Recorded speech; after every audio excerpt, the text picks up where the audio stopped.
until I see your face, until I overflow. My worship will not end, my prayer will not stop. Until I see your face, until I overflow. My worship will not end, my prayer will not stop. Open up, open up, open up, Spirit of the deep. Open up, higher realms of glory. Seigneur, ta parole dit, Seigneur, que ce n'est ni par notre force, ce n'est ni par la force, Seigneur, ni par la puissance, mais c'est par ton esprit, Seigneur. Alors nous savons, Seigneur, ô Père, que quand nous sommes faibles, Seigneur, en toi nous trouvons la force. Nous savons, Seigneur, ô Père, que quand, Seigneur, ô Père éternel, nous sommes épuisés, Seigneur, toi tu nous ressources, Seigneur. Merci Jésus, merci pour ce que tu es, merci pour ce que tu fais, Seigneur. Ô Père, nous avons besoin, Seigneur, de cette huile fraîche. Nous avons besoin, Seigneur, de ce feu, Seigneur, qui renouvelle. Nous avons besoin, Seigneur, ô Père, de cette restauration, Seigneur, mon roi. Merci pour tout ce que tu accomplis, Seigneur. Korabo Shabagadi Azet Eliatam. Alléluia. À qui d'autre irions-nous, Seigneur? Vers qui d'autre irions-nous, Seigneur, ô Père? Vers qui d'autre pouvons-nous crier, Seigneur, ô Dieu? C'est toi qui as la capacité, Seigneur, ô Père, de nous ressourcer. C'est toi qui as la capacité, Seigneur, de nous relever, Papa. C'est toi qui as la capacité de nous régénérer, Seigneur, ô Père. De redonner la vigueur à tout notre être, Seigneur, corps, âme et esprit, Seigneur. Seigneur, ô Père, voici pourquoi les disciples ont dit, à qui d'autre irions-nous? C'est toi qui as les paroles de la vie. Seigneur, à qui d'autre irions-nous, Seigneur? C'est toi qui as les paroles, Seigneur, ô Père, pour que nous puissions avoir cette vie, Seigneur, cette vie qui nous donne de tenir. Cette vie, Seigneur, ô Père, qui nous donne d'avancer. Cette vie, Seigneur, qui nous relève, Seigneur. Cette vie, Seigneur, ô Dieu, alléluia, qui nous rend inébranlables, Seigneur, malgré les vents, malgré les tempêtes, malgré les torrents qui se déchaînent. Oh Père, ce soir, Seigneur, cet après-midi, ce midi, Seigneur, oh Père, nous voulons crier miséricorde. Nous voulons crier miséricorde. Nous voulons crier miséricorde. Nous savons que notre Dieu est un Dieu de grâce. Seigneur, nous savons, Seigneur, oh Père, que lorsque la barque est en train, Seigneur, oh Père, d'être frappée par la tempête, Seigneur, et que les flots se déchaînaient, Seigneur. Lorsque les disciples ont vu que la barque s'enfonçait de plus en plus, Seigneur, c'est sûr qu'ils ont dû essayer d'enlever l'eau par leur propre force. C'est sûr qu'ils ont dû essayer par leurs propres moyens, Seigneur. Mais ils n'y arrivaient pas, oh Dieu, parce qu'ils ont vu que la situation les dépassait. Mais toi, tu étais dans la barque. Mais toi, tu étais là, Seigneur, oh Père, et ils ont compris que tu étais la solution. Parce qu'eux, ils étaient limités, Seigneur, toi, tu étais la solution. Seigneur, ils n'avaient pas encore cette capacité, Seigneur, de calmer le vent. Mais toi, tu étais dans la barque. Alors ils ont dit, Maître, nous périssons. Seigneur, oui, tu as dit, gens de peu de foi. Mais Seigneur, oh Père, tu t'es levé, tu as calmé la tempête. Seigneur, il y a cet homme qui a dit, Seigneur, viens au secours de notre incrédulité. Seigneur, quand nous connaissons et que nous reconnaissons nos limites, Seigneur, oh Père, toi, tu te lèves toujours. Tu nous demandes de faire, Seigneur, mais lorsque nous sommes limités, nous savons que nous avons un secours que nous pouvons appeler. Seigneur, oh Dieu, quel que soit notre état, Seigneur, quel que soit l'état de nos maisons et de nos familles, nous savons que nous pouvons faire appel à toi. Alors nous faisons appel à toi ce midi. Nous faisons appel à toi, Seigneur mon Dieu. Nous prions que tu te lèves, Seigneur. Lève-toi, Seigneur, pour nos situations, Papa. Lève-toi pour nos vies. Lève-toi pour nos maisons. Lève-toi, Seigneur, au Père, pour nos foyers, pour nos enfants, pour nos situations professionnelles, pour tous les domaines de nos vies, Yahweh. Lève-toi, Papa. Il n'y a qu'un seul nom qui a été donné. C'est le nom de Jésus. Il n'y a qu'un seul nom qui a été donné, Papa. Oh Père, Sous le ciel, Seigneur, il n'y a qu'un seul nom qui a été donné. Sur la terre, il n'y a qu'un seul nom qui a été donné par lequel nous pouvons être sauvés. C'est le nom de Jésus. Il n'y a qu'un seul nom qui dit secours. Qui dit sauver, dit secours. Qui dit sauver, dit secours. Yahweh. Jésus, Yahushua, Yahweh sauve, Yahweh sauve. Tu es le Dieu qui sauve. Oh Père, nous appelons à ton secours ce midi, Seigneur. Nous faisons appel à toi, Papa. Toi qui sais de quoi nous sommes faits. Toi qui connais, Seigneur, oh Père, de quoi nous sommes faits. Tu as dit que tu ne permettras pas que nous ayons des épreuves au-delà de nos forces. Alors, Seigneur, oh Père, nous venons devant toi. Les vases que nous sommes venant devant toi, c'est toi le potier. Oh Père, les enfants que nous sommes, les fils et les filles que nous sommes, nous venons devant notre Père. Oh Seigneur, les serments que nous sommes, Seigneur, venons nous attacher, nous greffer au sceptre, Seigneur, qui a la capacité de nous envoyer la semence, qui a la capacité de nous envoyer, Seigneur, oh Père éternel, Seigneur, la chèvre dont nous avons besoin, la vie dont nous avons besoin, les vitamines dont nous avons besoin, le secours et la délivrance dont nous avons besoin.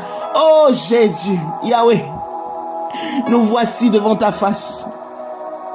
El Elyon, nous venons devant toi. Fais quelque chose, fais quelque chose. Fais quelque chose, Papa, lève-toi.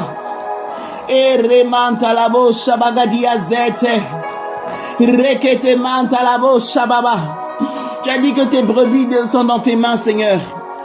Aucune ne s'égare. Aucune ne se perd, Seigneur, ô Père, parce que nous sommes cachés dans tes mains. Lorsqu'il y en a une qui s'égare, tu vas la chercher et tu laisses les 99 autres. Alors nous sommes dans la joie d'avoir un berger comme toi. Nous sommes dans la joie, Seigneur, ô Père, d'avoir un papa comme toi. Tu es celui, Seigneur, ô Père, qui nous secourt et qui ne permettra pas, Seigneur, que nous soyons engloutis par les vents de la mer, par les flots de la mer. Tu ne permettras pas, Seigneur. Korababababa sentelia karabo shata. Izeketelia tamantelia sukamanteliada. Reketebo shababa yezete. Yahweh, Yahweh Adonai. Merci, Seigneur. Merci, Père. Merci, Seigneur. À qui d'autre irions-nous, Seigneur? Nous n'avons aucun autre secours. Nous n'avons aucun autre, Seigneur. Irima antelia kabo shabade ziata. Rakata mantelia zusiete. Seigneur, fortifie, Seigneur, ton peuple. Fortifie ton peuple, Seigneur. Tu as dit que tu nous mets, Seigneur, au Père, comme des brebis. Nous sommes comme des brebis au milieu des loups. Nous sommes comme des brebis au milieu des loups, Seigneur. Et tu connais, Seigneur, au Père, la voracité des loups. Tu connais le danger que représente un loup, Seigneur, face à une brebis. Tu connais la force, Seigneur, d'un loup face à une brebis. Mais Seigneur, nous savons que toi, tu es le lion de la tribu de Juda et que tu es celui qui nous garde. Tu ne nous laisses pas orphelins. Tu ne nous laisses pas sans secours. Tu ne nous laisses pas, Seigneur, au Père, à notre propre sort. Tu sais qu'il y a le danger. Tu sais que l'ennemi rôde comme un lion rugissant. Tu sais qu'il forme des projets contre nos vies. Mais toi, Seigneur, ô Père, tant que tu es avec nous, Seigneur, la source de vie, la source d'eau vive, oh, le Dieu Tout-Puissant. Alors, Seigneur, nous savons que nous ne craignons rien. Nous savons que nous ne craignons rien, Seigneur.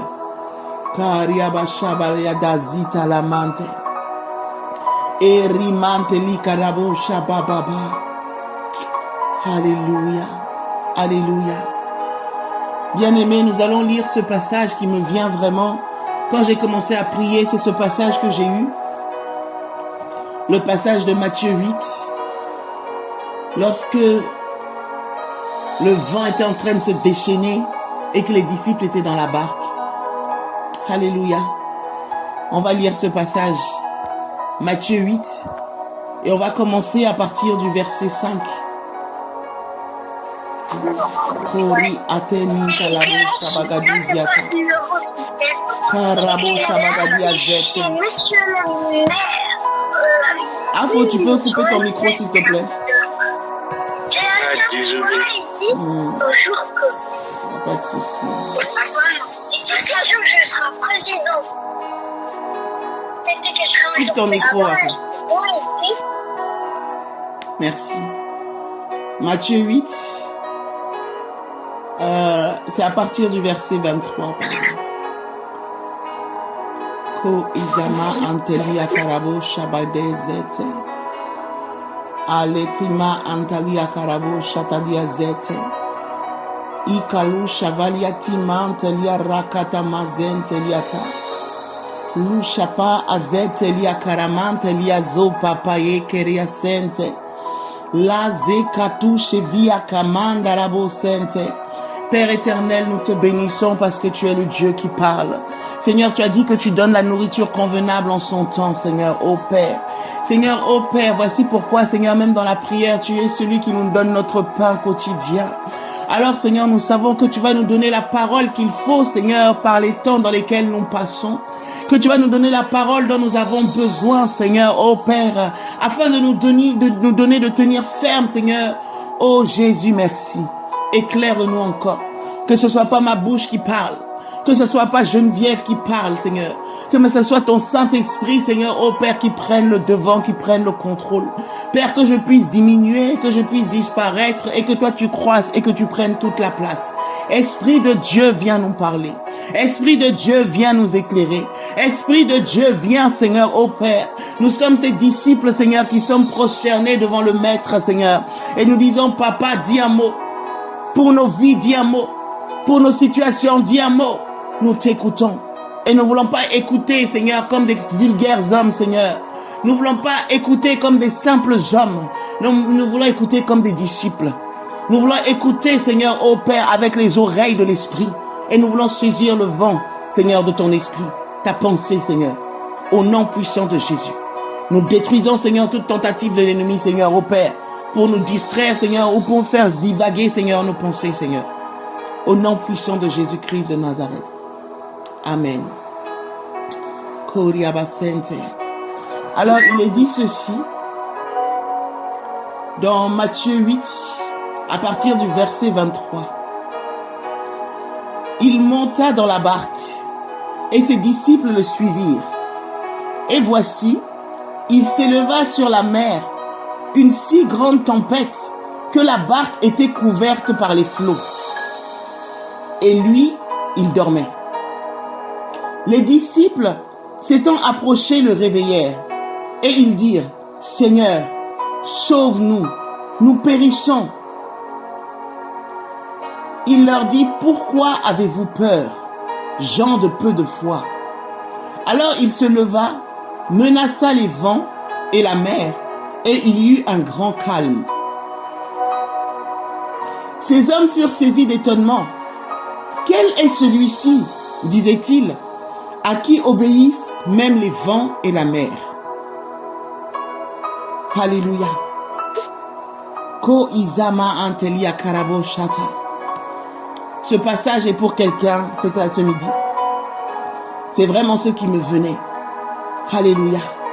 La Bible dit, il monta dans la barque et ses disciples le suivèrent.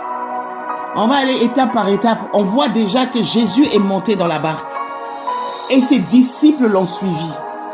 Il faut être là où le maître est. Il faut suivre le maître. Là où le maître se trouve, c'est là qu'il faut être. Il ne faut pas faire un pas sans le Seigneur. Il ne faut pas faire un pas sans le roi des rois. Il ne faut pas aller quelque part où le Seigneur n'est pas. Il monta dans la barque et les disciples suivaient. Les disciples suivirent. Alléluia. Comme Moïse a compris, Moïse a dit au Seigneur, Père, Seigneur, si tu ne viens pas toi-même avec nous, nous n'irons pas. Or, le Seigneur avait dit qu'il enverrait son ange. Lorsque l'ange du Seigneur est avec quelqu'un, on se dit quand même, Seigneur, si ton ange est là, c'est bon, c'est que tu es là. Parce que ton ange est quand même ton représentant. Mais il y a certaines dimensions, il y a certains combats, il y a certains degrés d'épreuve. Tu ne veux pas que ça soit l'ange. Tu ne veux pas que ça soit un représentant. Tu veux que ça soit le Seigneur des Seigneurs lui-même qui se lève.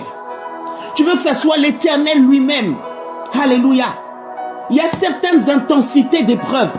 Tu ne t'attends pas à ce que ça soit l'homme qui est le messager. Tu ne t'attends pas à ce que ça soit l'ange qui est le messager ou le représentant. Non. Tu veux que ça soit le Seigneur lui-même qui se lève. Ka'azet Eliata. Et c'est l'état de mon cœur ce midi. Et je crois que c'est l'état du cœur de plusieurs. Nous voulons une intervention du roi. Nous voulons que ça soit le roi. La dernière fois, lorsque nous parlions, lorsque nous étions en train de prier, le Seigneur a donné le passage aussi, la pensée de la reine Esther, qui au fait, lorsqu'il y avait des combats, parce qu'elle connaissait le cœur de Haman, elle savait au fait tous les coups foireux de Haman. Haman n'était pas à son début. Haman avait déjà sorti des lois, il avait déjà sorti des décrets, il avait déjà mis en place certaines choses. Esther ne s'est pas levée. Et maintenant, quand la situation était compliquée, et que même Mardoché est venu la voir en disant, là, si tu te tais là, le Seigneur enverra même quelqu'un d'autre, mais toi et ta maison, tu vas voir. Tu verras. Esther savait qu'il fallait faire quelque chose. Elle n'est pas allée voir Haman, qui était l'auteur du problème. C'était Haman qui était la base de la cause du problème.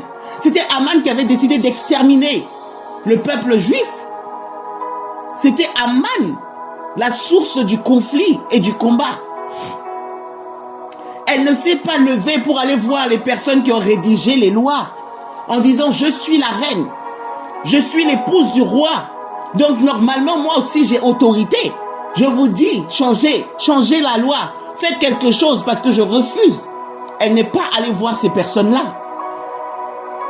Elle s'est levée, elle s'est préparée. Elle est partie voir le roi, son époux, et qui avait même donné un décret que personne ne doit se présenter devant lui sous peine de mort. Personne ne devait venir. Mais elle a compris que la solution n'était pas auprès d'Haman. La solution n'était même pas auprès de ceux qui ont rédigé. La solution n'était même pas d'aller alerter le peuple. La solution était d'aller voir le roi. Il y a certains combats où il n'y a que le roi qui peut intervenir.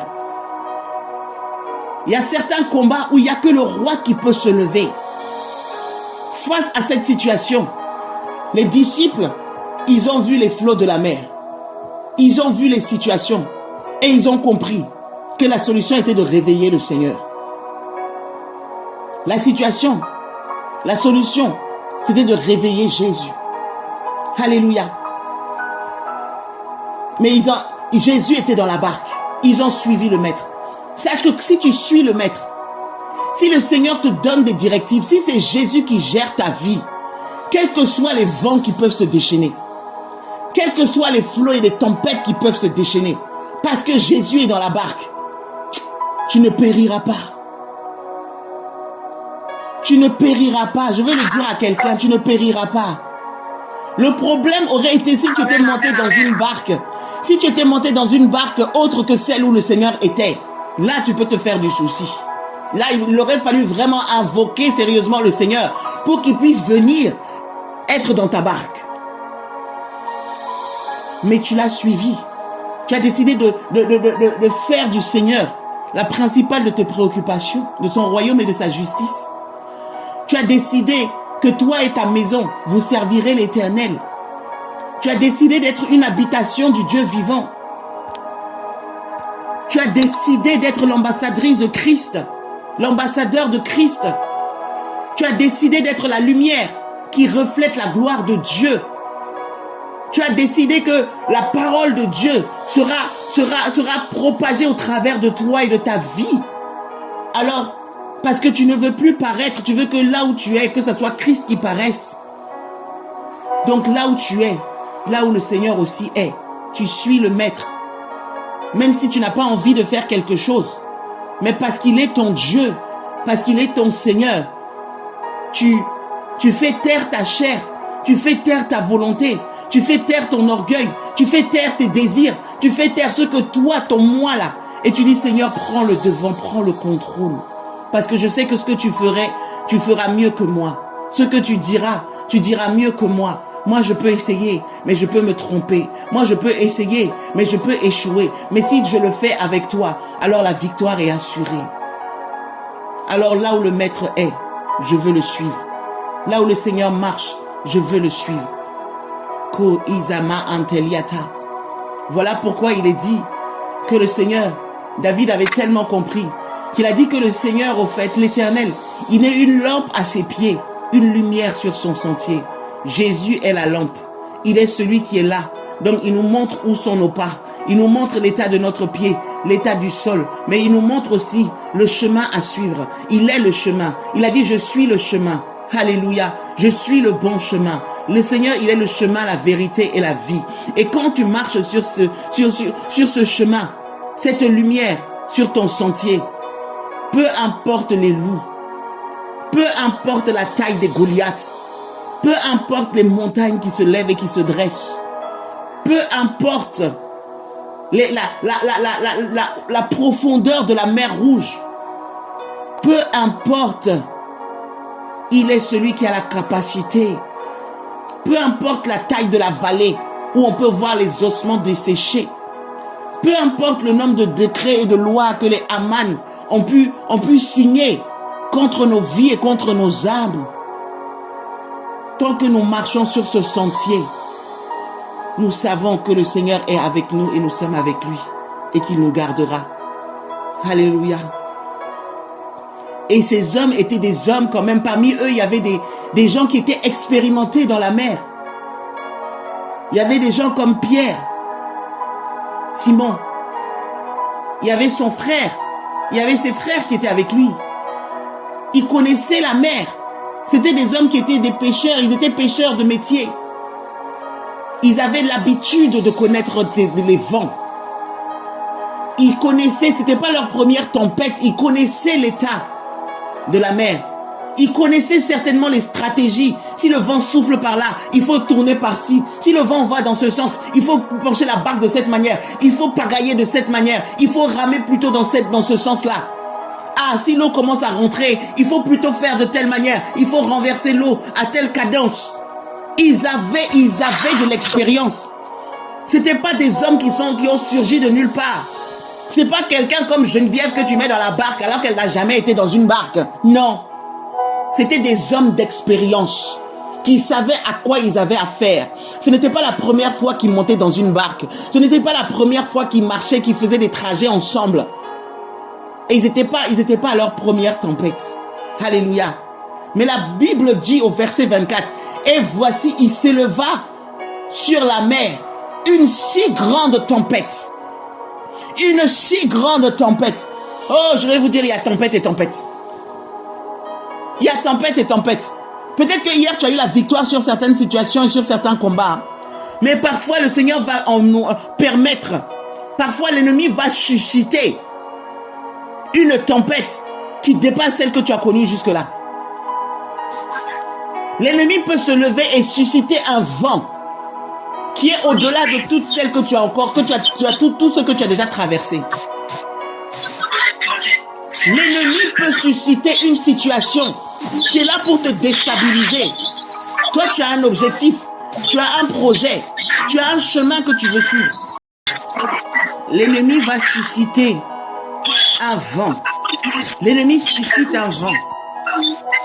Même ce matin, au fait, lorsque Papa Emmanuel a commencé à poser la question, il prend le soin de demander l'état de chaque personne. Comment tu vas? Individuellement. Parfois, il prend ce temps-là pour savoir comment tu vas.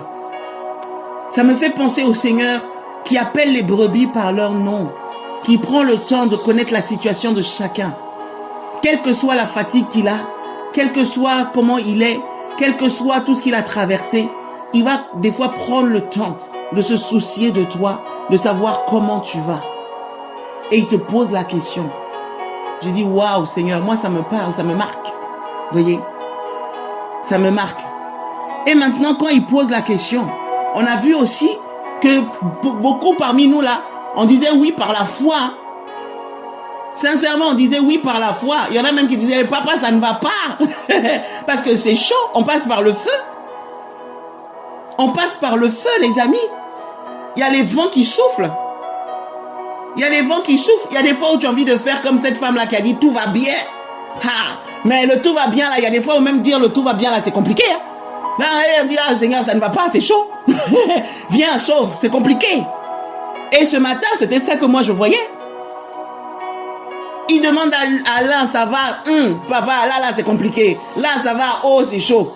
On te demande, toi-même, tu commences à dire, bon, là, ça va. Et après, il te pose une question bien précise. Tu rigoles parce que toi-même, tu sais que c'est chaud. Vous voyez? C'est les vents. Ce sont les vents qui se déchaînent. Ce sont les vents qui soufflent. Alléluia. Mais la bonne nouvelle, c'est que nous avons suivi le Maître. La bonne nouvelle, c'est que nous suivons le Seigneur. La bonne nouvelle, c'est que nous suivons la direction que nous montre le Père. Alléluia.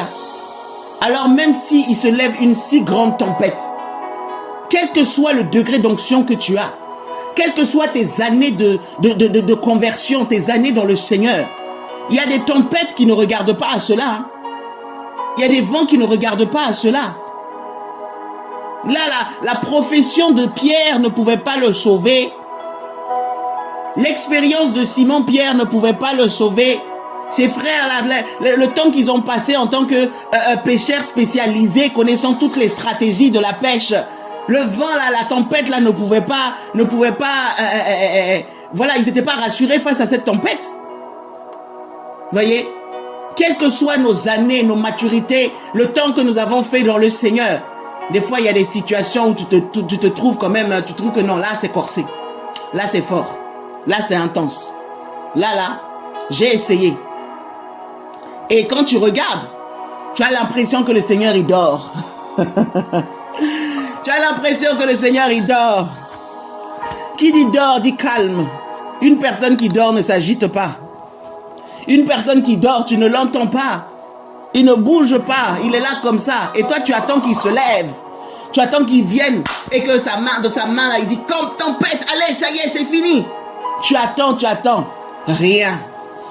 Tu attends. Il est où le Maître? Pourtant, nous savons qu'il est dans la barque, il est monté avec nous. Pourquoi ne fait-il rien? Pourquoi ne se lève-t-il pas? Ah, et quand tu regardes, tu as l'impression que le Maître, il dort. Or, la Bible dit que celui qui garde Israël ne sommeille ni ne dort. Des fois, dans ta vie, dans ta situation, dans tes combats, tu cherches la main du Seigneur et tu as l'impression qu'elle n'est pas là. Il y a des domaines où tu attendais que le Seigneur intervienne. Et ça ne se passe pas comme tu voulais, au fait. Ça ne se passe pas comme tu attendais. Et tu dis, mais Seigneur, tu es où? Seigneur, tu es où? Ne vois-tu pas la situation? Ne vois-tu pas? Et le pire, c'est que Seigneur, je t'ai suivi. Je ne suis pas rentré moi-même dans une barque comme ça, que j'ai choisi 1, 2, 3 barques que je rentre là. Non. J'ai vu le Maître monter, je suis monté. J'ai vu le Maître s'asseoir, je me suis assise. J'ai vu le Maître se lever, alors je fais comme lui. Et en plus, j'ai de l'expérience. En plus, je sais, j'ai des connaissances. Je ne démarre pas de nulle part. Tu as dit, vous connaîtrez la vérité vous rendra libre. J'ai quand même un petit bagage, même si, voilà, il y a encore à parfaire, je connais un peu. Mais face à cette situation, ma connaissance là est très limitée. Face à cette situation, mon savoir là a des limites. Mon savoir-faire est limité. Et Seigneur, pourtant, j'ai l'impression que tu n'agis pas. J'ai l'impression que ta main ne s'est pas levée pour ça. Voyez? Et quand c'est comme ça, qu'est-ce qu'ils ont fait? Qu'est-ce que les disciples ont fait? Ils ne sont pas restés silencieux. Voyez? Ils ne sont pas restés silencieux. La Bible dit, et les disciples s'étant approchés. Il faut rentrer dans plus d'intimité. Il faut plus d'intimité. S'étant approchés, ils étaient dans la même barque, mais ça ne suffisait pas. Il fallait s'approcher. Tu connais le Seigneur, mais il faut chercher plus l'intimité. L'intimité. Il faut s'approcher du Maître encore plus. Il faut s'approcher du Maître encore plus. Alléluia. Même si le maître est dans la barque, parfois ça ne suffit pas. Si le maître est dans la barque, face à certaines tempêtes, ça ne suffit pas. Et ce n'est pas parce que tu ne vois pas la main du maître. Ce n'est pas parce que tu as l'impression que le maître dort, que tu dois laisser, même si tu as l'impression qu'il n'est pas là. Persévère. Même si tu as l'impression qu'il ne s'est pas levé, qu'il n'a pas fait, tu as l'impression que tout est perdu. Persévère. Le secret là, c'est de s'approcher du maître. La Bible dit les disciples s'étant approchés le réveillèrent. Vous savez que dans la réalité, le Seigneur, il ne dormait pas. Son corps pouvait être peut-être en train de dormir, mais son esprit ne dort pas. La Bible dit en lui habitait corporellement toute la plénitude de la divinité. L'esprit qui habite en lui ne dormait pas. Jésus, homme, peut-être était en train de faire une sieste. Jésus, homme. Or, ce n'est pas le Jésus, homme, auquel on veut faire appel. Alléluia. C'est le Jésus, c'est le Christ, le Oint, le Messie, l'envoyé de Dieu, la solution. Ah, et lui, il ne dort pas. Il ne dort pas, il ne sommeille ni ne dort. Mais la solution, c'est quoi? C'est de s'approcher. C'est de rentrer dans plus d'intimité, même si tu ne vois rien. N'avance pas par la vue, avance par la foi. C'est difficile. C'est difficile. Mais fais-le. Et je vous assure, si le Seigneur permet, je vous témoignerai d'une petite expérience qui s'est passée il n'y a pas longtemps. C'est dans les temps où il y a la tempête là. C'est très difficile de rester calme. Dans les temps où il y a les vents qui se déchaînent là. C'est très difficile d'avoir la tête bien, d'avoir les idées claires. Parce que quand un vent souffle, même ton corps commence à tanguer. La barque tangue. Ça va dans tous les sens. Le vent souffle par là. Les flots s'agitent par ici. Et l'eau rentre par là. Et tu es là et tout. Et tu essayes même de t'asseoir, de ne pas être éjecté de la barque. Et c'est là qu'il faut rester, qu'il faut avoir les idées bien en place. Est-ce que vous voyez à quel point il faut avancer contre les vents et marées, contre-courant, à contre-courant? C'est facile d'être tranquillement posé devant le roi quand tout va bien. C'est facile d'être là, de dire « Oh Seigneur, je te loue, je t'adore » quand tout se passe comme tu as prévu. Mais bien aimé, dans une situation où tu vois la mort devant ta tête, dans une situation où tu vois que l'ennemi a décidé d'en finir avec toi,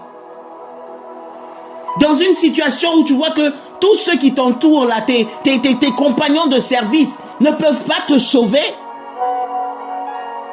Pierre, il était entouré d'autres disciples. Ils étaient tous disciples. Il n'est pas dit qu'il y avait un étranger qui était avec eux dans la barque. Ils avaient tous reçu le pouvoir de guérir, de chasser les démons, de ressusciter les morts. Ils avaient tous reçu. Ils avaient tous une autorité. Ils étaient tous connus comme étant disciples de Christ. Mais là, ces hommes-là ont dit, nous périssons. Nous périssons. Tu peux être entouré de frères et sœurs. Tu peux être entouré d'hommes ouins qui sont établis, de femmes ouins qui sont établies. Mais je vous assure, il y a certaines tempêtes. Il faut l'intimité avec le Père. Il y a certaines tempêtes, il faut venir toi-même fléchir les genoux devant le roi. Il y a certaines tempêtes, il ne faut pas aller voir les gens qui ont le mandat. Sans les mépriser, parce qu'ils sont importants. Ils sont importants dans ta vie. Mais comprenez ce que je veux dire. On dit, il s'éleva une si grande tempête. Il y a certaines tempêtes. Il faut que ce soit toi-même qui aille devant le maître. Alléluia. Vous savez, même il y a les serviteurs, des fois ils peuvent nous dire, soutenez-nous dans la prière par rapport à ça. Priez par rapport à ça. Mais eux-mêmes, ils savent que face à certaines situations, il faut qu'eux-mêmes, ils aillent dans la chambre haute. Il faut qu'ils aillent devant le Père.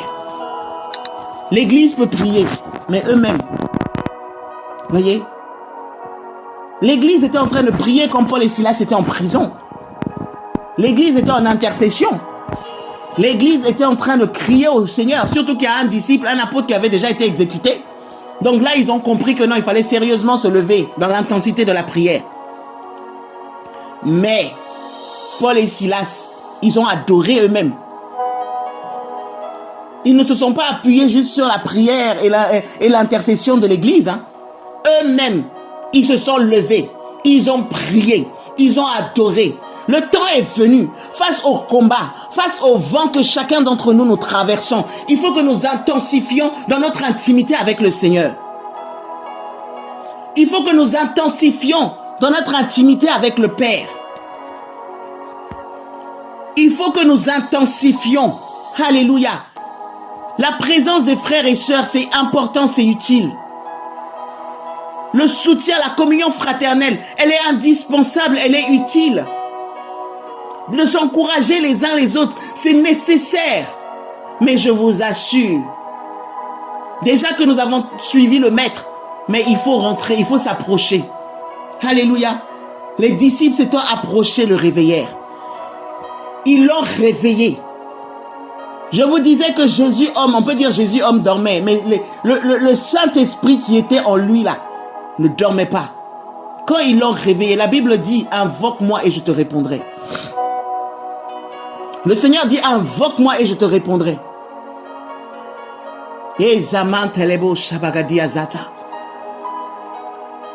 Vous savez, et je pense que plusieurs sont comme moi. Il y a certains combats où tu as prié, voilà, tu as prié. Mais des fois, quand il y a certains vents qui te chauffent là, la prière n'est pas la même. Hein? Quand il y a certains combats que tu traverses, certains vents là, ne serait-ce que l'exemple, quand le Seigneur demande à une personne de dormir, tu es fatigué, tu as une journée difficile, tu te dis, oh Seigneur, vraiment là, hé papa, vraiment, je vais te prier demain. Donc, ou bien tu fais une courte prière, mais tu sens que tu n'as pas fait vraiment le ce où tu devais, l'intensité dans laquelle tu devais rentrer, tu n'es pas rentré. Tu dors. Le Seigneur te regarde. Il y a un démon qui se lève là, qui vient juste te chauffer, un peu te chatouiller. Là, tu te lèves, tu bombardes comme tu n'as jamais bombardé. Là, tu envoies le feu, tu envoies les mitraillettes, tu envoies les bazookas, tu envoies le sang, le nom de Jésus, en tout cas, tout l'arsenal que tu as là, tu bombardes en même temps. Et c'est là que tu te retrouves à faire des prières que toi-même, tu n'avais pas initialement prévu de faire. Vous voyez, il y a certains combats, le Seigneur permet, parce que si il ne permet pas là, on ne va pas s'approcher comme on devrait s'approcher. Vous voyez, on ne va pas s'approcher comme on devrait. Des fois, Dieu permet. Hein. La Bible dit qu'il permet l'épreuve. Quand on regarde, l'apôtre Paul, il a dit, hein, il n'y a aucune épreuve qui ne soit humaine. Si le Seigneur permet l'épreuve. Donc, ça veut dire que des fois, Dieu permet l'épreuve. Des fois, Dieu permet. Je suis sûr que quand Jésus est rentré dans cette barque, il savait que la tempête allait venir. Il savait que le vent allait se lever. Il savait que cette grande tempête, il aurait pu attendre. Parce que c'est le maître. Il pouvait dire, reposons-nous un peu, nous allons partir après. Il aurait pu dire, non, mais prenons plutôt telle direction. C'est au moment où la tempête va se déchaîner, le Seigneur s'est dit, ah, c'est l'heure. Les amis, montons dans la barque. Montons dans la barque. Et à l'heure où la tempête va souffler, lui-même, il s'installe confortablement et il dort. Oh Seigneur. Le vent que tu traverses là, le combat là, le Seigneur le savait déjà. Ce feu par lequel tu passes, le Seigneur il le savait déjà. L'épreuve que tu traverses, le Seigneur il le savait déjà. Il le savait. Il a permis. Comme la Bible dit que le Seigneur permet l'épreuve. On aurait voulu être épargné, mais il a permis. Maintenant qu'il permet, maintenant tu dis Seigneur, où es-tu? Il est confortablement assis sur son trône et il te regarde. Il te regarde. Et tu dis, mais Seigneur, tu es où? Papa, ça chauffe. Yahweh, c'est compliqué, hein? Là, je sens que même si j'ai guéri des malades hier, là, même si j'ai encouragé hier, même si j'ai fait ceci hier, aujourd'hui, là, aujourd'hui, c'est aujourd'hui. Là, papa, si tu ne fais pas quelque chose, je crois que c'est chaud. Tu vois? Mais la solution n'est pas juste de crier. Parce que je pense que quand les vents ont commencé à souffler, les disciples ont dû crier. Hein? Quand quelqu'un voit la mort en face, là, tu ne restes pas silencieux. Hein. Pierre a dû demander à Jacques, Jacques, hey, fais ceci. Et l'autre a dû demander, oui, bah écoute, toi, fais comme ça, fais comme si. Ils ont dû essayer. Et avec un tel bruit là, le Seigneur pouvait se réveiller. Non, le Seigneur entendait, hein, mais il attendait que ces gens-là s'approchent. S'étant approché, c'est quand tu t'approches que tu peux le réveiller. Si les bruits de la tempête ne l'ont pas réveillé, vos cris ne l'ont pas réveillé, c'est qu'il attendait. Il attendait une certaine dimension, il attendait quelque chose. Il attendait que les disciples s'approchent. Tu vois, ils étaient dans la même barque, mais il y avait une certaine proximité, une certaine intimité. Pour débloquer ta situation là, pour que tu vois la gloire de Dieu dans ce combat là, le Seigneur attend que tu puisses atteindre une certaine intimité avec lui. Que tu soupes avec lui, qu'il soupe avec toi. Le fait d'être juste dans la maison ne suffit pas. Que le Seigneur soit juste dans ta maison ne suffit pas. Alléluia. Qu'il soit juste dans ta maison là ne suffit pas. Que tu invoques juste son nom ne suffit pas. Que tu pries seulement ne suffit pas. Il veut que tu intensifies, que tu t'approches avec intentionnalité.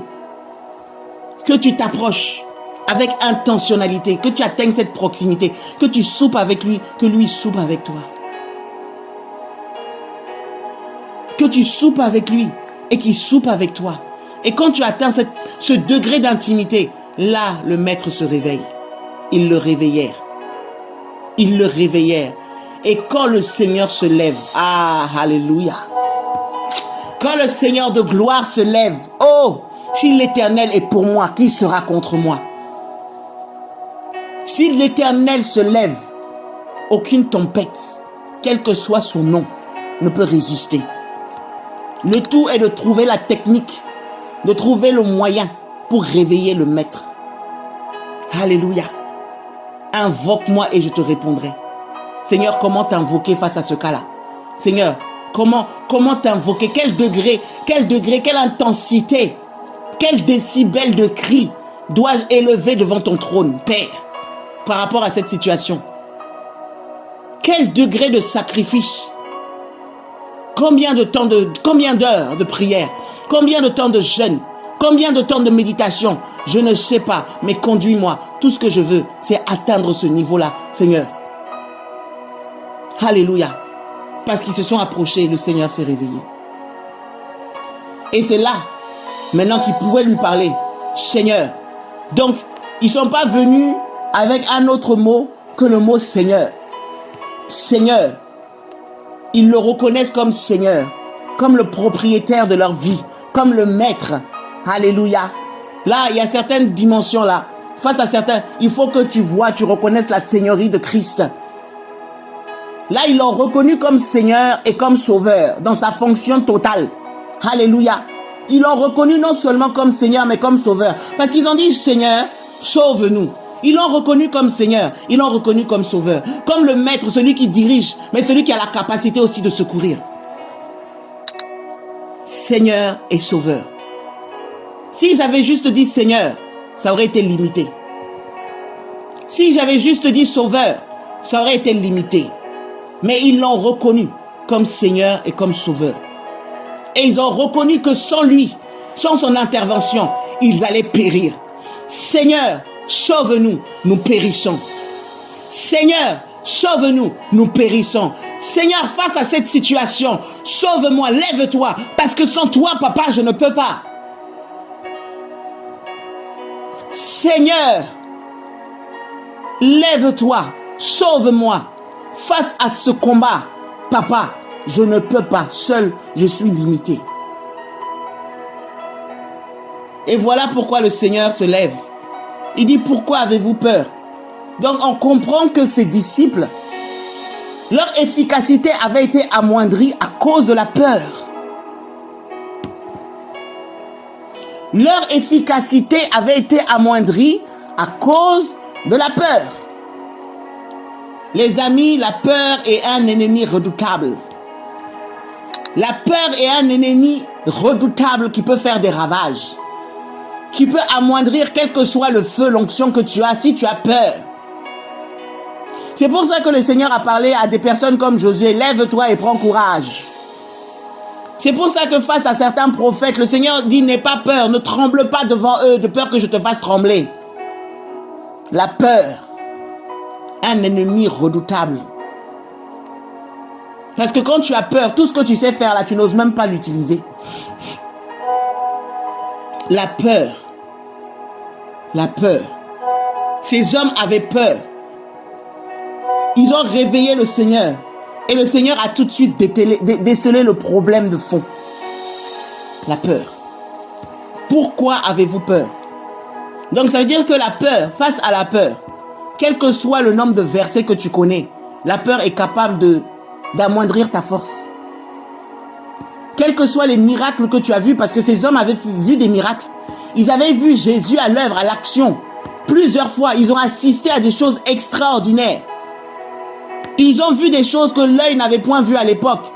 Entendu des choses que l'oreille n'avait point entendues à l'époque. Mais face à la peur, ces hommes se sont retrouvés comme paralysés. Et ils se sont vus en train de périr. Ils se sont vus en train de mourir. Quelle que soit l'onction qu'ils avaient, quelle que soit la puissance et l'autorité que le Seigneur leur avait donnée, la peur avait réussi à paralyser tout ça. Tu sais que tu es enfant de Dieu. Tu sais que Christ vit en toi. Tu sais que le Seigneur marche avec toi. Tu sais que tu as l'autorité de marcher sur les serpents, sur les scorpions et sur toutes les ruses de l'ennemi. Tu sais que le Seigneur t'a donné l'autorité pour chasser les démons. Tu sais que le Seigneur a dit, fils de l'homme, prophétise. Mais tu connais tous ces versets. Mais aujourd'hui, face à ton combat, tu es là, tu dis, Seigneur, au secours. La peur. La peur d'échouer. La peur de ne pas réussir. La peur que cette fois-ci, ça ne marche pas. La peur, c'est un adversaire terrible. C'est un adversaire redoutable. Alors le Seigneur leur dit, pourquoi avez-vous peur? Parce que quand tu as peur, ta foi prend un coup. Quand tu as peur, ta foi prend un coup. Il dit, gens de peu de foi. Parce que la foi qu'il aurait fallu avoir pour triompher de cette situation avait été comme paralysée. Vous savez, la foi peut augmenter, la foi peut diminuer. C'est comme si la peur vient, elle enveloppe toute la foi que tu as, elle la compresse pour la réduire, pour la rendre petite, pour qu'elle ne puisse pas se déployer. Vous voyez, c'est ça la peur, c'est ce que fait la peur. Quand la peur vient, le doute rentre. Quand le doute rentre, l'assurance s'en va. Et quand l'assurance s'en va, ton efficacité réduit. Quelle que soit la puissance du verset, ton efficacité s'amoindrit. Voyez. Alors, voilà pourquoi nous devons demander un esprit d'audace. Les disciples, lorsqu'ils étaient persécutés, ils ont dit, Seigneur, donne à tes serviteurs d'annoncer l'évangile avec audace, avec hardiesse, avec zèle, avec courage. Ils ont compris que la peur là ne devait pas rentrer au milieu d'eux. Ils ont compris que la peur là ne devait pas trouver sa place au milieu d'eux. Parce que quel que soit le feu, quelle que soit la puissance qui pouvait descendre sur eux, s'ils ont peur là, c'est compliqué. Voici pourquoi un prophète comme Élie peut faire descendre le feu du ciel, peut exterminer les prophètes de Baal, peut faire quelque chose d'extraordinaire. C'est-à-dire que le feu même va descendre sur l'eau. Et l'autel va être, et l'holocauste, le sacrifice va être consumé sur l'autel. Il peut faire un tel exploit qu'aucun homme naturel ne peut faire. Mais quand Jézabel a envoyé la flèche de la peur, quand Jézabel a envoyé les dards enflammés de la peur, en disant, toi, ta tête là, si je l'attrape, en tout cas, tu vas voir. La peur est rentrée, cet homme a commencé à fuir et parti se cacher jusque dans une grotte. Et il a demandé la mort. Parce qu'il ne voulait pas tomber entre les mains de cette femme. Après avoir fait tout ça là, il se dit non. Cette femme-là ne peut pas triompher. La peur. Il est parti se cacher. Il est parti demander la mort. Le Seigneur même va le réveiller. L'ange de l'Éternel va le réveiller en disant, mange. Voici un gâteau, mange. Mange, ne te laisse pas mourir. Ce n'est pas le temps encore de mourir. Tu ne vas pas mourir avec ton manteau. Il y a la relève. Tu vas mourir comment? C'est pas fini. Tu as encore quelque chose à faire. La peur peut faire que même la mission à laquelle Dieu t'a appelé là, toi-même tu oublies. Hein. Tu cherches juste un échappatoire. Combien de fois face à nos combats, on a juste eu envie de disparaître pour ne plus avoir à subir, pour ne plus avoir à vivre ça. Il n'y a pas très longtemps, face à une situation là, ça me chauffait tellement, je parlais au fond de mon âme, je dis, Seigneur, si j'avais le don de téléportation là, tu ne peux pas savoir comment je me serais téléporté. Je serais allé loin de cette situation. Eh ben, c'est là que le Seigneur dit, eh ben non, tu n'auras pas le don de téléportation, tu vas gérer le problème. Vous voyez, face à certains combats, tu as juste envie que le combat disparaisse, que la montagne disparaisse, que la montagne soit aplanie, ou qu'elle se lève et qu'elle se jette à la mer. Mais il y a des montagnes dont le Seigneur n'a pas prévu qu'elles s'aplanissent. Il y a des montagnes que le Seigneur n'a pas permis qu'elles se lèvent et qu'elles se jettent à la mer. Parce qu'il y a des montagnes où tu dois avoir les pieds semblables à celles des biches et tu dois les gravir, tu dois monter. Et tu as des efforts à faire, tu dois transpirer. Mais tu ne seras plus jamais le même, tu ne seras plus jamais la même. Quand tu monteras dans cette montagne, il y a des combats que Dieu peut éviter. Il y a des démons là, il y a des situations là. Le Seigneur peut faire en sorte que oui, tu chasses le démon, il s'en va. La situation, elle disparaît. Mais il y a d'autres fois où tu dois livrer bataille. Où tu dois te ceindre de tes armures, de tes armes spirituelles. Et tu dois livrer le combat. Tu dois livrer le combat. Tu as ta part à faire. Tu dois livrer le combat. Je parle à quelqu'un. Tu dois livrer le combat. Le Seigneur pouvait envoyer la foudre sur Goliath. Hein, et il serait terrassé. Goliath était en train d'insulter l'Éternel et son armée. Goliath parlait mal. Le Seigneur pouvait le faire sans David. Il y a un homme dans la Bible où on dit qu'il était tellement méchant. Il était tellement méchant, le mari de Abigail. Il était tellement méchant que le Seigneur l'a frappé. Il est mort sur place. Hein. Ce n'est pas quelqu'un qui est venu le frapper. Alors notre Dieu est capable. La Bible nous parle de certaines personnes, la terre s'est ouverte et les a engloutis. Ils sont descendus vivants dans le séjour des morts. Ça veut dire qu'il y a des situations où quand Dieu même veut se lever, il va se lever tout seul sans le secours d'aucune main. Mais il y a des fois où il passe par toi. Il y a des fois où il passe par toi. Il y a des combats qu'il veut que tu mènes. Il peut faire disparaître la situation, mais des fois il va te la faire vivre. Parce que ça fait partie de ton entraînement. Vous voyez? Et il y a des combats, si Dieu arrive à les vaincre en tant que Dieu, c'est même pas que s'il arrive, parce qu'il est tout puissant, il peut vaincre tout combat. Vous voyez? Mais il veut préparer un témoignage. Et il veut te rendre participant de ce témoignage. Il veut te rendre participante de ce témoignage. Alléluia. Alors, ces hommes qui ont dit, Seigneur, viens au secours de mon incrédulité. Ces hommes qui ont dit, oh, Dieu de Jacob, soutiens ma foi. Ces hommes qui ont dit, oh Père, viens au secours de mon incrédulité. Père, augmente-nous la foi. Ils avaient vu quelque chose, hein? Ils avaient compris quelque chose. Alléluia. Et c'est alors que Jésus se lève. La Bible dit, alors il se leva. Il se leva. Il menaça les vents et la mer. Et il y eut un grand calme. Quand l'Éternel se lève, tout fait silence. Quand tu trouves ce que Dieu attend de toi face à cette situation, il va se lever et tout fera silence. Si la situation perdure, c'est que peut-être qu'il y a encore des choses qui t'échappent.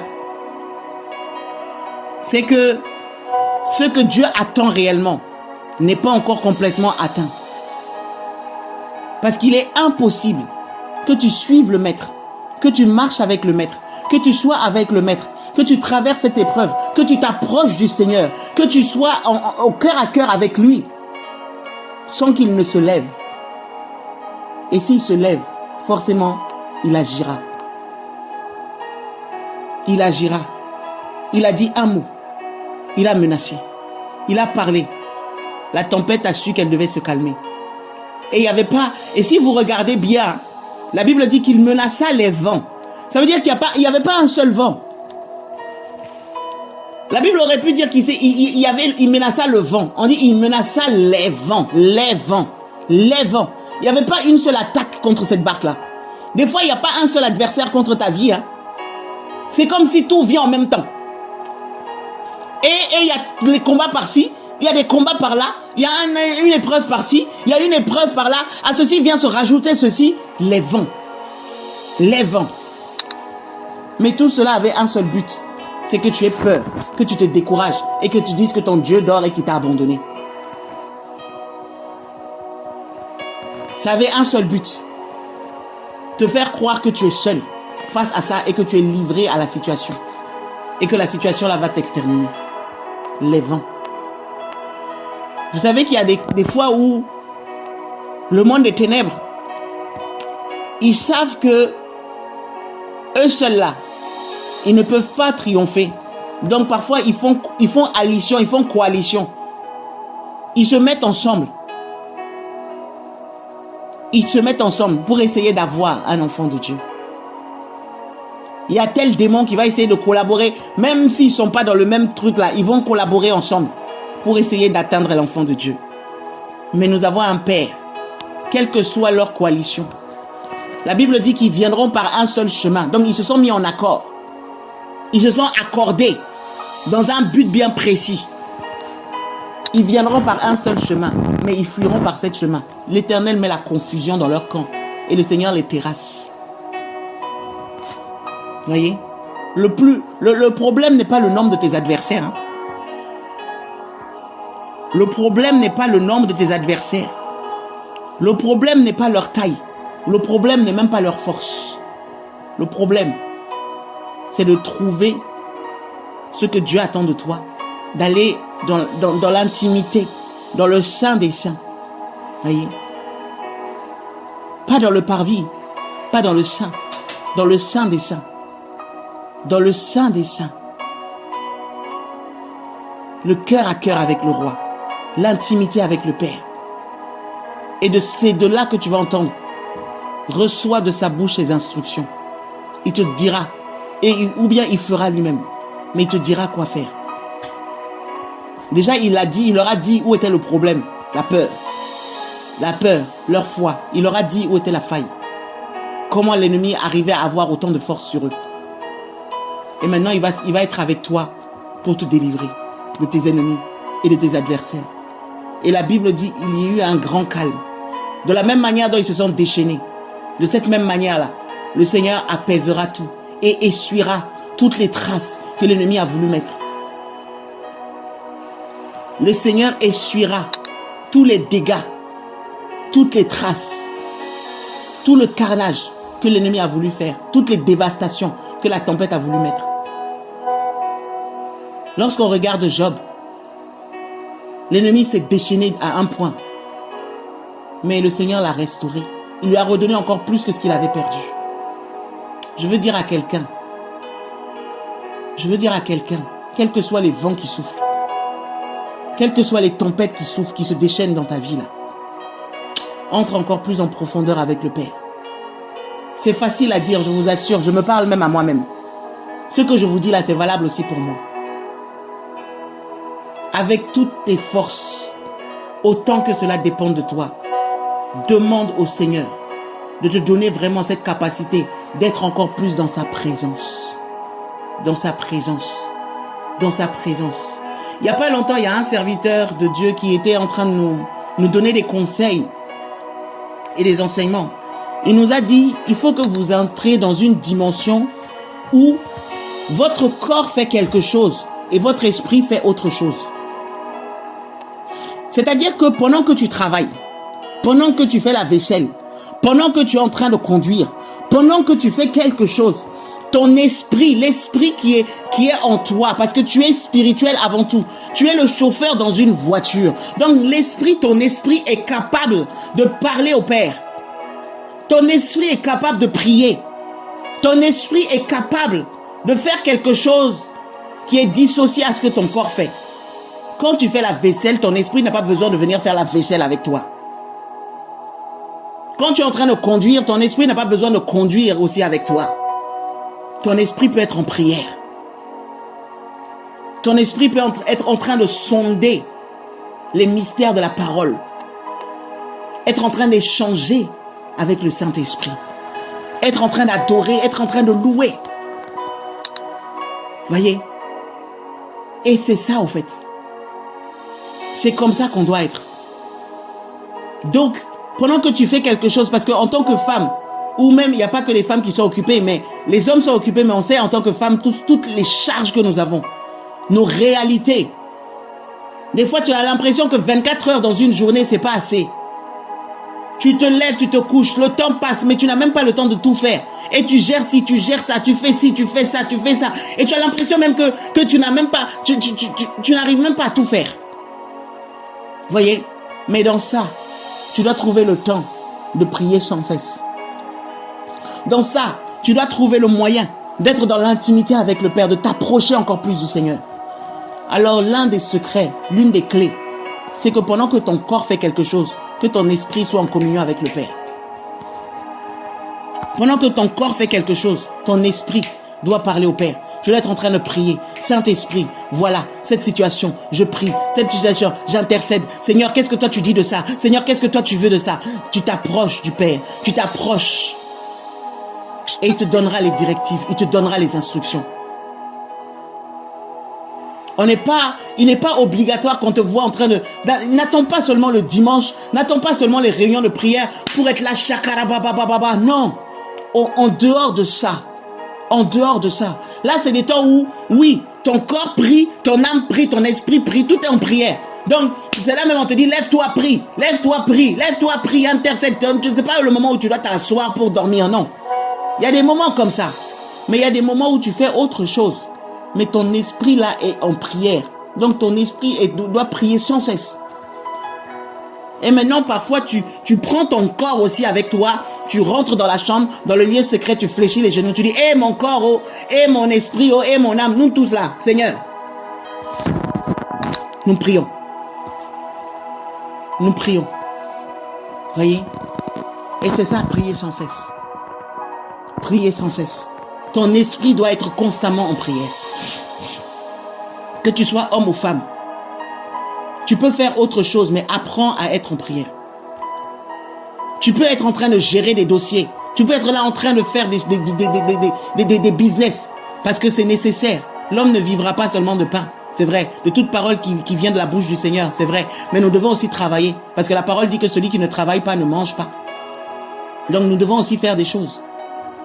Alléluia. Mais nous devons apprendre à être en prière. Sans cesse. Sans cesse. Sans cesse. Et sans cesse.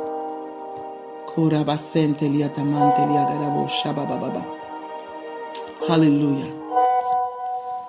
Et c'est ça. Alors que nul ne se décourage et nous avançons. Que nul ne se décourage et nous avançons. Ce calme qui est écrit dans Matthieu 26, nous allons le voir et nous voulons le voir. Nous voulons le voir et nous allons le voir dans nos vies. Que ce calme apparaisse. Là où l'ennemi s'était déchaîné là, le calme là va apparaître au nom de Jésus. Là où les flots de la mer s'étaient déchaînés, le calme là va apparaître au nom de Jésus. Quel que soit le nombre de vents, le calme là va apparaître au nom de Jésus. Nous le déclarons et nous le prophétisons. Au nom puissant de Jésus. Ces vents-là, ces tempêtes-là ne vont pas nous engloutir. Ça ne sera pas pour la mort. Ça sera pour un témoignage puissant. Jusqu'à aujourd'hui, nous prenons ce passage que les disciples ont vécu. Et ça donne foi à notre foi. Alors ton témoignage viendra de ce que le Seigneur va se glorifier dans cette épreuve. Et la Bible dit que ces hommes furent saisis d'étonnement. Vous savez, des fois, quand le Seigneur se lève là, il fait ce que tu attendais. Hein. Ce que tu l'as demandé, il fait. Mais toi-même là, je ne sais pas, tu étais dans un état où la situation te dépassait tellement que quand il fait, toi-même, tu es choqué. Parce que je pense que quand ils ont dit là, nous périssions, ils se voyaient déjà périr. Ils se voyaient déjà périr au fait. Donc, il y a eu un tel calme. Il y a eu un tel contraste entre ce qu'ils vivaient et ce qui arrivait. Que eux-mêmes, ils étaient saisis d'étonnement. Des hommes qui se sont levés. Des hommes qui sont allés réveiller le maître. Qui ont dit, maître, voici, voilà, fais quelque chose, nous périssons. Le maître fait. Et voici qu'ils sont choqués. Mais parfois, nous sommes comme ça. Des fois, nous sommes comme ça. Le Seigneur peut faire au-delà de ce que nous pensons, imaginons. Parce que parfois, notre foi est limitée. Parfois, notre foi est limitée. Et lui, il se glorifie au-delà. Alléluia. Et maintenant, ils disent, ah, quel est celui-ci? Pourtant, ils l'ont appelé Seigneur. Quel est celui-ci? Pourtant, ils l'ont appelé Maître. Quel est celui-ci? Pourtant, ils l'ont appelé Sauveur. Quel est celui-ci? Pourtant, ils l'ont appelé Seigneur et Maître. Nous périssons, c'est toi qui as la solution. C'est toi qui as la capacité. Mais quand il a fait, on dit, quel est celui-ci? On n'a pas fini de connaître le Seigneur. Nous n'avons pas fini encore de le découvrir. Il est tellement grand, il est tellement puissant que les cieux des cieux ne peuvent le contenir, ni contenir sa grandeur. On n'a pas fini de le découvrir encore. L'éternité ne suffirait pas. Voilà pourquoi les 24 vieillards même se prosternent et jettent leur couronne. Depuis des myriades et des myriades et des myriades d'années, ils ne finissent pas. Ils disent Saint, Saint, Saint, pour l'éternité, Saint, Saint, Saint, et l'Éternel, et toute la terre est remplie de sa gloire. Saint, Saint, Saint. Il découvre une facette de sa sainteté. Il découvre une dimension de sa sainteté. Il découvre une dimension de son excellence, de sa puissance, de sa bonté, de sa beauté, de sa gloire. Il découvre. Mais chaque fois qu'ils le regardent encore, ils disent « Ah non, on n'avait pas encore vu ça ». Ils se prosternent, ils jettent leur couronne. Pour qu'un vieillard jette sa couronne, un homme d'expérience, un homme qui a vécu, un homme quand même qui connaît. On dit un vieillard. C'est que quand même, il connaît des choses, il a vécu, il a une expérience. Mais qu'un vieillard se prosterne, jette sa couronne, c'est qu'il est dépassé. C'est qu'il est dépassé. Et ces êtres-là, c'est pas que quelqu'un les oblige, c'est pas qu'ils se forcent, c'est pas qu'ils le font de peur que le Seigneur les frappe. C'est que quand ils contemplent sa gloire, quand ils contemplent sa gloire, quand ils contemplent qui il est, quand leurs yeux se posent sur le roi des rois, le Seigneur des seigneurs, l'Éternel des armées, l'ancien des jours, le celui qui est, qui était et qui vient, qui est assis sur le trône, quand leurs yeux se posent, eux-mêmes ils disent, ah non, nous ne pouvons pas rester comme ça. Nous devons nous lever et nous prosterner, nous jeter et jeter notre couronne, parce qu'il est trop. Il est au-delà de ce que nous pouvons penser ou imaginer. Voilà pourquoi quand le Seigneur, quand tu l'adores, quand tu vois réellement, tes yeux voient qui il est, tu dis, mais qui est celui-là? Tu peux le connaître, mais quand il se révèle encore à toi, tu dis, mais qui est celui-là? Hey, je croyais le connaître, mais je me rends compte que je ne le connais pas. Hey, je croyais l'avoir découvert, mais je me rends compte que je n'ai pas encore vu, je n'ai pas encore complètement découvert. Ah, je savais qu'il était Dieu, mais je ne savais pas qu'il était aussi Dieu. Je savais qu'il était puissant, mais je n'avais pas encore compris à quel point il pouvait être puissant. Qui est celui-là? Quand Dieu se révèle à toi, quand Dieu se révèle à toi, et ils ont vu que celui-ci, il est au-delà de ce qu'ils pouvaient penser ou imaginer. Ils savaient qu'il pouvait faire quelque chose. Mais là, c'est compliqué. Là, c'est compliqué. Ils ont vu que le vent lui obéisse. Les vents lui obéissent. Les mers lui obéissent. Les vents et les mers lui obéissent. La création, au son de sa voix, tout fait silence. Au son de sa voix, tout fait silence. La Bible dit tout genou fléchit et toute langue confesse que Jésus-Christ est Seigneur. Ta situation fléchira les genoux pour dire que Jésus-Christ est Seigneur. Tes combats fléchiront et fléchissent les genoux pour dire que Jésus est Seigneur. Même les démons savent que Dieu est Dieu, que Dieu existe, et ils tremblent. Ils tremblent. Alléluia. Alors cet après-midi, nous disons Seigneur, Sauveur, sauve face à cette situation. Et nous voulons nous approcher plus de toi.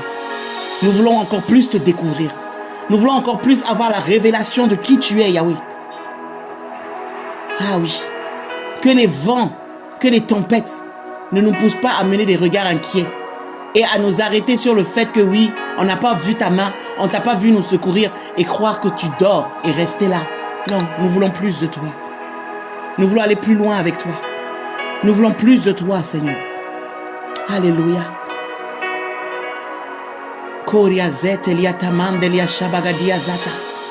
Est-ce que quelqu'un peut s'accorder? Est-ce que nous pouvons nous accorder cet après-midi?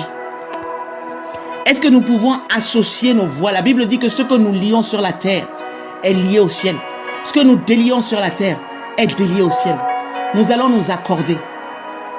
Nous allons nous accorder. La Bible dit, invoque-moi et je te répondrai.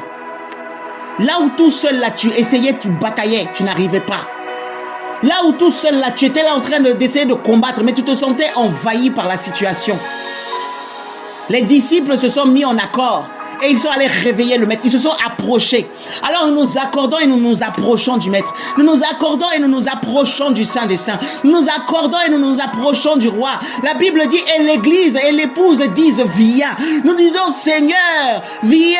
Eh Karabosha Mandelia Santa, Rekebe Santa Lia Shaka. Nous nous accordons. Oh non, Jézabel ne triomphera pas de nous.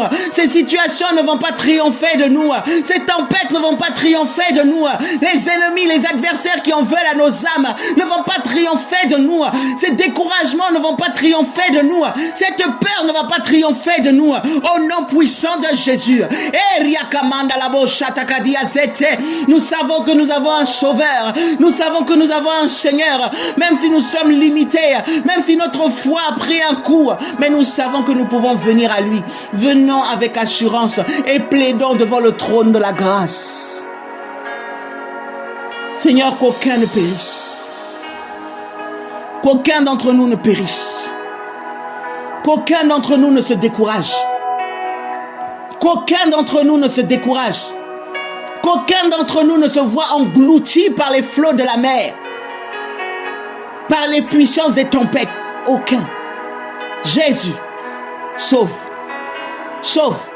Les tempêtes qui avaient soufflé dans nos vies, les tempêtes qui avaient soufflé dans nos familles, les tempêtes qui avaient soufflé dans nos finances, les tempêtes qui avaient soufflé dans nos projets, les tempêtes qui avaient soufflé dans la maison de nos pères et de nos mères, les tempêtes qui avaient soufflé dans nos santé, les tempêtes qui avaient soufflé dans nos vies affectives, dans nos vies émotionnelles, les tempêtes qui avaient soufflé, oh, dans tout ce que nous voulons faire dans nos ministères. Seigneur Jésus, sauve. Seigneur, sauve. Santa, je m'associe à mes sœurs, je m'associe à mes frères. Éternel, sauve. Jésus, Yehoshua Mashiach, celui qui est oint, celui qui ôte les péchés du monde, celui qui est le premier-né d'entre toute la création, celui qui a tout pouvoir, celui qui a tout pouvoir. Seigneur, je sais que tu peux tout. Je sais que tu peux tout. El Shaddai, Yahweh Shammah, El Elyon, Adonai, Dieu des cieux, Yehoshua Mashiach. Merci, parce que tu calmes la tempête. Tu calmes les vents qui avaient été envoyés pour nous abattre.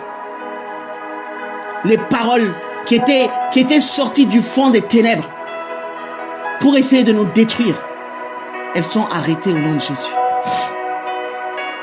Elles sont arrêtées au nom de Jésus. Elles sont arrêtées au nom de Jésus. Alléluia. Parce que notre Dieu est plus que vainqueur. Parce que notre Dieu est plus que vainqueur. Alléluia. Je vais vous donner aussi un petit témoignage. Parce que je pense que quand le Seigneur fait quelque chose, il faut lui rendre gloire. Il ne faut pas garder les choses juste pour nous. La Bible dit, ils l'ont vaincu à cause du sang de l'agneau et de la parole de leur témoignage. Vous savez, il y a ce week-end, je suis partie avec mes sœurs et on est parti avec un programme en région parisienne. Nous sommes partis et nous bénissons le Seigneur parce que le Seigneur, vraiment, je lui rends gloire pour la vie de Papa Emmanuel. C'est un homme de l'esprit qui est sensible à l'esprit de Dieu et qui est très sage. Voyez, quand on est arrivé, il nous a appelés pour avoir un temps de prière avec nous. Parce que le Seigneur lui avait révélé qu'il fallait qu'il prie pour nous. On est parti au programme le samedi.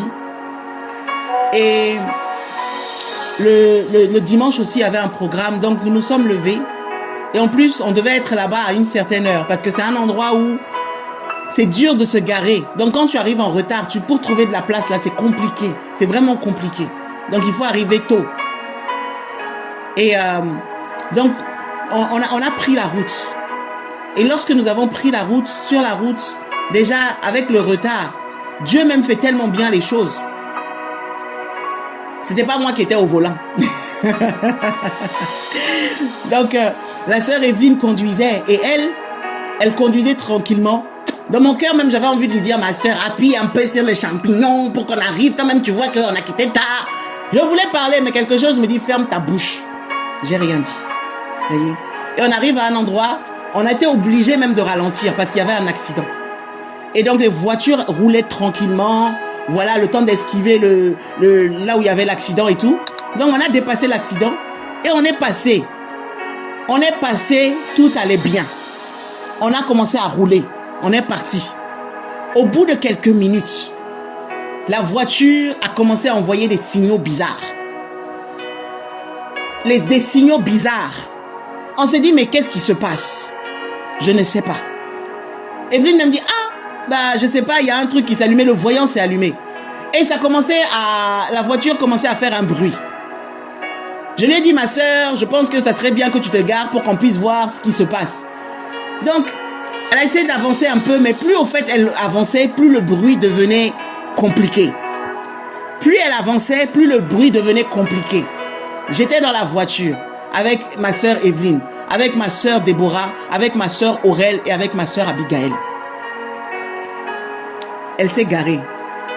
On est sorti. Et c'était même pas un endroit où on pouvait se garer parce que c'était très dangereux. On est sorti pour regarder l'état des pneus. Humainement, quelqu'un ne peut pas faire ça aux pneus d'une voiture, je vous assure.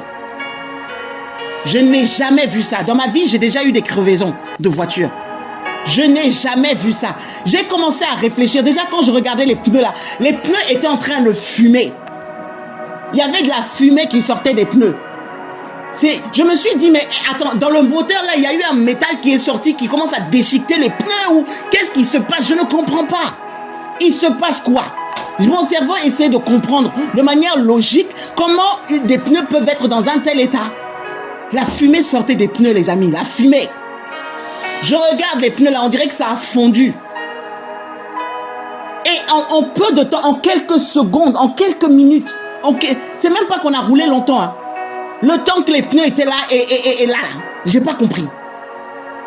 On regarde des pneus. C'est comme si quelqu'un avait pris une hache. Mais un couteau ne peut même pas faire ça. Une hache pour donner des coups et des coups et des coups et des coups aux pneus. Il y avait au moins 6 ou 7 coups. Un endroit même, je dis, même des griffes là, je ne sais pas. Je me suis dit, mais c'est quoi ça? C'est quoi ça? Si on roulait vite là, c'était la mort. Hein. C'était la mort. Et maintenant, la police qui était, je pense, qui était allée sécuriser l'autre voiture, peut-être qu'ils ont fini, je ne sais pas. Il y a la police qui est arrivée derrière nous. Et qui nous voit là où on est. Donc ils ont regardé, ils ont compris le problème. Ils disent, mais vous ne pouvez pas rester ici parce que là, c'est très dangereux. On va vous escorter. Comme les pneus sont déjà fatigués là, on va vous escorter. Allez-y devant là. On va vous mettre sur la bande d'arrêt d'urgence. Au moins, vous serez un petit peu à l'abri. Un petit peu, ça serait mieux. Et déjà en France, il y a une loi qui dit qu'on n'a pas le droit d'être en panne sur l'autoroute. Donc je ne sais pas cette loi-là, comme si on faisait exprès d'être en panne. Mais normalement, tu n'as pas le droit d'être en panne et de rester là. Il faut trouver une solution, appeler le dépanneur, faire quelque chose. Mais tu ne peux pas juste arrêter, dire que la voiture est en panne et attendre. C'est interdit. Et donc on était là comme ça. Ils nous ont laissés là-bas. Et je pense que tout le monde était dans un état second. On était dépassés. On comprend, mais on ne comprend pas. Et spirituellement, tu sentais qu'il y avait quelque chose. C'était pas naturel. Voyez? Et il y a différentes grâces au niveau spirituel. Il y a des gens qui entendent la voix du Père. Il y en a qui voient quand Dieu parle, quand Dieu fait. Il y en a qui sentent. Voyez? Et moi, je sais que parmi les choses, je sens en fait. Souvent, il y a des choses que je ne peux pas expliquer, mais je sens. Et plusieurs parmi nous, des fois, nous sommes comme ça. Ça s'appelle la grâce sensorielle. C'est-à-dire que tu peux même être à côté de quelqu'un. Si la personne est triste, tu sens la tristesse. Quand quelqu'un a peur, tu sens la peur. Quand quelqu'un est d'une certaine... Tu sens en fait. Et des fois, tu sens la vie de la personne. Vous voyez? Et donc, imaginez dans un temps comme ça où le vent, l'ennemi envoie le vent de l'accident, les tempêtes qui se déchaînent, les flots qui viennent. Et on est là dans la voiture. Des femmes. On n'est pas expérimenté à l'accident. On sait principalement mettre de l'essence et puis rouler. Donc, s'il y a un problème là, c'est chaud. Avant qu'on ne parte, il y a quelques semaines, Papa Emmanuel avait reçu une parole pour la sœur Déborah. Par rapport à sa voiture. Il lui avait demandé, il avait dit qu'il la voit au fait toute seule dans un endroit avec un problème de voiture et que la voiture, il y avait le mot fumée. Elle se retrouvait seule et la voiture avait un problème. Elle était toute seule. Et qu'il fallait qu'elle contrôle sa voiture, il fallait qu'elle emmène pour réparer la voiture. Et elle avait même témoigné en disant que oui, on lui a dit qu'il y a un problème d'enfumage ou je sais pas, il y a un truc. Mais bon, normalement, les garagistes avaient dit il y a un an que ça pouvait encore. Et papa a dit non, il faut faire voir la voiture. Donc, parce que l'ennemi veut utiliser ça pour faire quelque chose. Et du coup, ça peut générer encore d'autres problèmes. Donc, on s'est souvenu de ça parce qu'à la base, on devait aller avec la voiture de Déborah. Et comme c'est une 5 places, on s'est dit, bon ben voilà, ça fait 5 places, on part et tout. Mais Evelyne, tout d'un coup, a dit non, elle a reçu qu'il faut qu'on prenne sa voiture à elle. Il faut qu'on prenne sa voiture. Donc on est parti avec la voiture de Evelyne, de la sœur Evelyne, qui avait fait le contrôle technique. Donc c'est-à-dire que les spécialistes avaient regardé la voiture, allait bien, tout allait bien. Tout allait bien. Et nous voici dans une situation comme ça. Voyez? Et sur le coup, les vents soufflaient tellement que je vous assure, même avec une des sœurs, nos cœurs ont commencé à se chauffer là-bas. Voyez? Parce que quand ça chauffe là, quand la pression est là, des fois toi-même tu es en cocotte minute. Donc, c'est pas que c'est allé tout loin, mais dans l'esprit, c'est quand même allé loin. Nos cœurs étaient quand même assez chauffés. Vous voyez? Et pour des choses banales, des choses bidons, est-ce qu'il y a les pneus de secours? Ça c'est un truc simple, voyez? Mais c'est pour vous dire que des fois, quand l'ennemi veut allumer le feu, il peut allumer le feu avec n'importe quoi, avec une goutte d'eau. Le problème n'est pas la situation, le problème est l'esprit qu'il y a derrière pour essayer d'envenimer la chose. Voyez? Et merci Seigneur parce qu'il a ouvert nos yeux pour que finalement on comprenne que la situation là n'était pas normale. Il nous a rappelé le fait que voilà, tu vois, on a dû changer de voiture, c'était pour éviter l'accident. Parce que si on avait pris la voiture de Déborah, peut-être que ça aurait été pire. C'était ça qui était prévu par le monde des ténèbres. Le fait que papa ait appelé pour prier. Et il y a une maman, la maman qui nous a hébergés. Elle a dit que le Seigneur l'a réveillée à je ne sais pas quelle heure du matin, très tôt la nuit. Elle demandait même pourquoi. Et le Seigneur, le mot qui résonnait en elle, c'était accident, accident, accident, accident. Et elle voyait des cercueils. Elle voyait des cercueils. Pas un cercueil, des cercueils. C'était le plan du diable. C'était le plan du monde des ténèbres. Voyez? Et donc, quand l'ennemi veut faire quelque chose, il s'assure et il se rassure qu'il a forgé des projets, des armes contre toi. La Bible dit que toute arme forgée contre toi, ça veut dire que l'ennemi connaît tes failles, il connaît tes faiblesses, il connaît tes habitudes, il sait que s'il essaie de cette manière, il a toutes les chances, principalement de manière naturelle, de t'avoir. Voilà pourquoi on a besoin de la grâce de Dieu et de l'Esprit de Dieu. Voyez?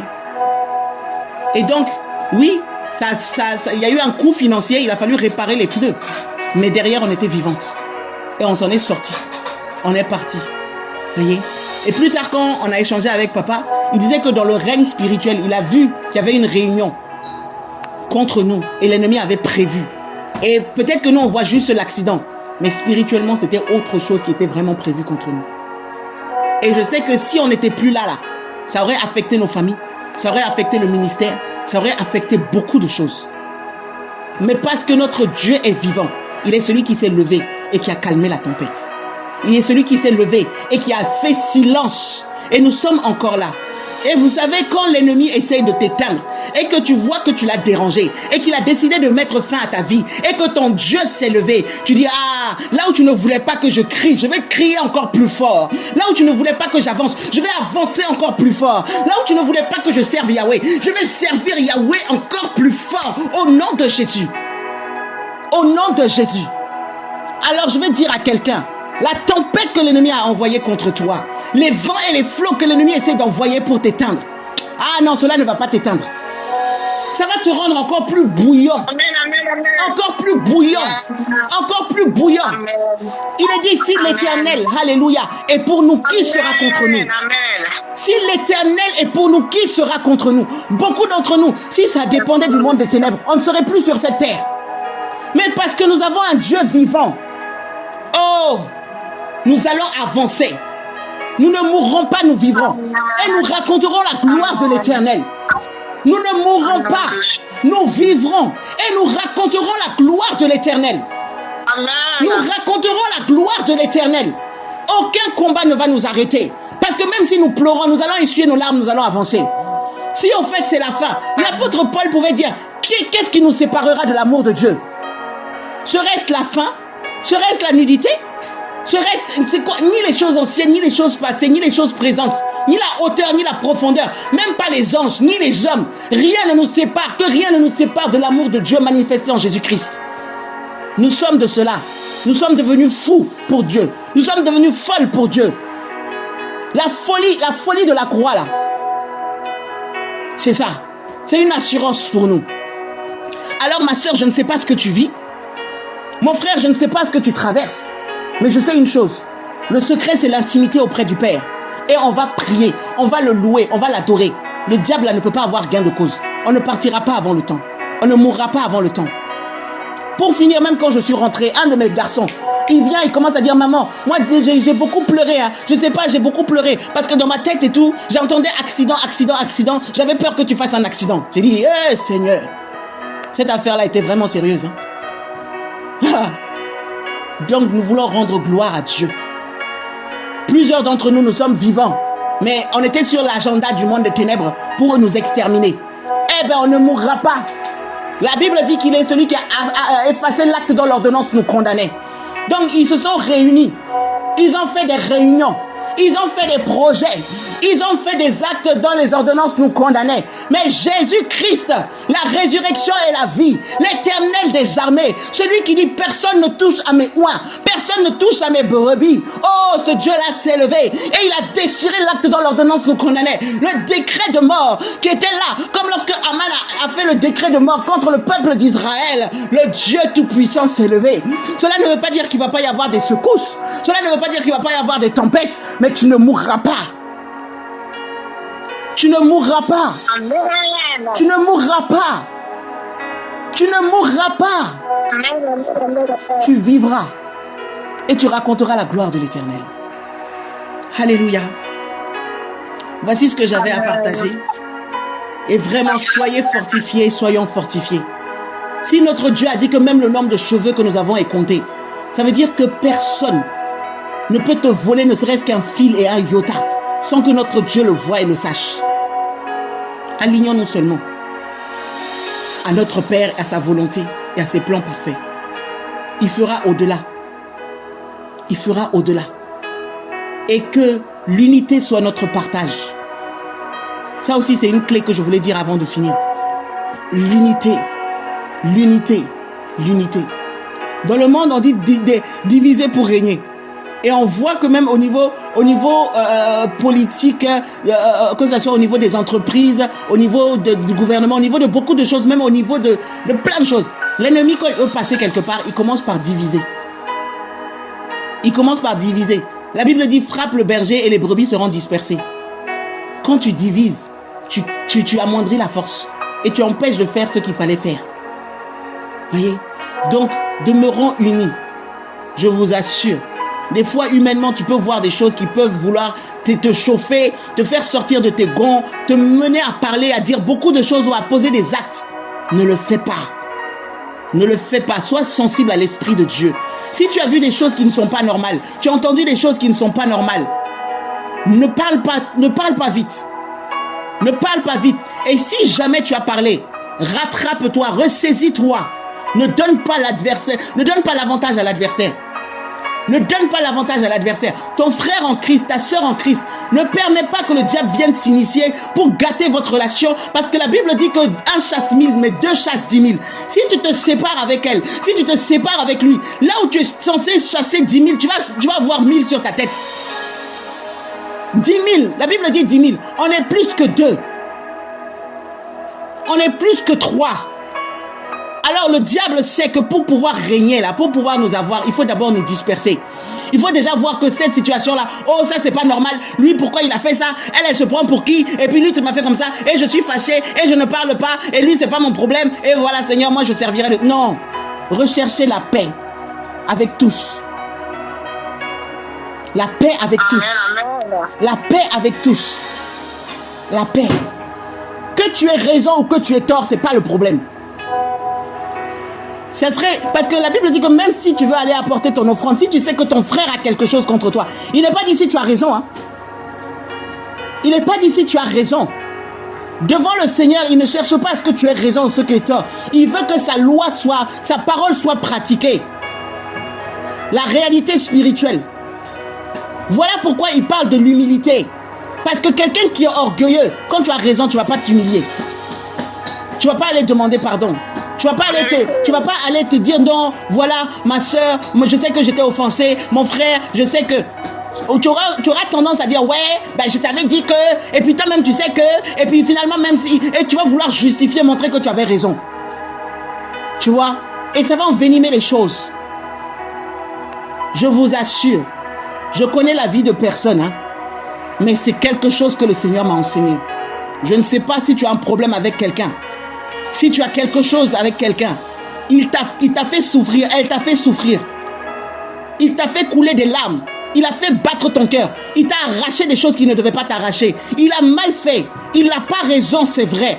Mais autant que cela dépend de toi, ne laisse pas l'ennemi utiliser ça. Spirituellement, la Bible dit que c'est comme si on amassait du charbon ardent. Les gens qui te maudissent là, bénis-les. Les gens qui te font la guerre là, fais-leur du bien. À plus forte raison, ton frère et ta soeur en Christ. Ça ne veut pas dire après que ceux qui te font du mal, tu dois aller t'asseoir, manger avec eux matin, midi, soir. Mais il y a une arme spirituelle que le Seigneur te donne. C'est-à-dire tu fais ta part, tu recherches la paix. Va demander pardon. S'il parle, il ne comprend pas, c'est pas grave. Toi, spirituellement, tu as posé le pas. Ça va te rendre puissant dans le règne spirituel. Ça va te rendre puissant dans le règne spirituel. Ça va faire que ce que l'ennemi voulait utiliser contre toi, ça sera nul et sans effet. Alléluia. En tout cas, soyez bénis et on continue à avancer. Et je dis amen, amen, amen et amen. Amen.